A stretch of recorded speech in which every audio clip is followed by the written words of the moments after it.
Oh, Jumpscar lilipad na sa Thailand, totoo nga ba ito mga kalingap? Yan malalaman natin yan mamaya.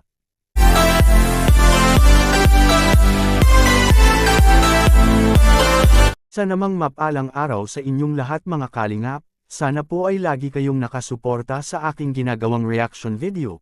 At kung nagustuhan po natin ang ganitong kwento, huwag po nating kalimutang mag-subscribe sa maliit na channel na ito, at paunawa ating tapusin ang kabuohang nilalaman nito. Siyempre huwag din nating kalimutang suportahan ang ama ng kalingap na si Val Santos Matubang at Kalingap Rab.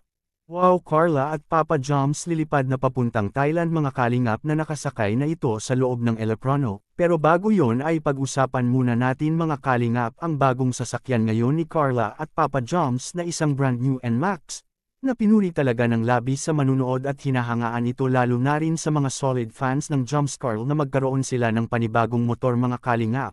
Sobrang swerte naman ni Papa Joms at ni Carla mga kalingap na mayroon silang sponsor na mabait at mapagbigay na palaging nakasuporta mga kalingap. Deserve naman po talaga iyon ni Papa Joms at Carla na mabibigyan sila ng ganun.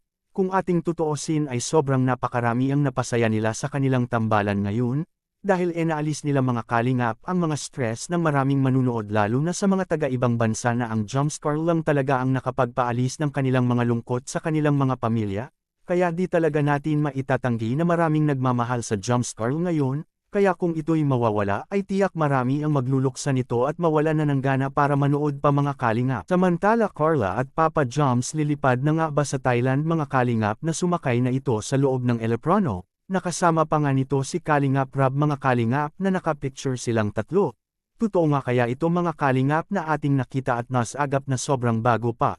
Well kung totoo man ito ay malalaman din naman natin ito mga kalingap kung lilipad na nga ba sila papuntang Thailand ang Jumpscar ngayon, sapagkat ipapalabas talaga ito kay Kalingap Rab sa kanyang channel na pupunta na sila sa Thailand kasama ang Jumpscar at iba pa, kaya ang dapat na lang natin gawin ay maghintay na lang tayo at mag-abang kay Kalingap Rab sa mga bagong update sa Jumpscar kung lilipad na nga ba sila papuntang Thailand mga kalingap. Dahil alam naman natin na ang sa susunod pa na buwan ang kanilang schedule papuntang Thailand para doon celebrate ang unang anniversary ng Jumpscar mga kalingap. Kayong mga kalingap anong magandang komento nyo sa larawan na ito? Lilipad na nga ba sila papuntang Thailand? Please comment and God bless us all.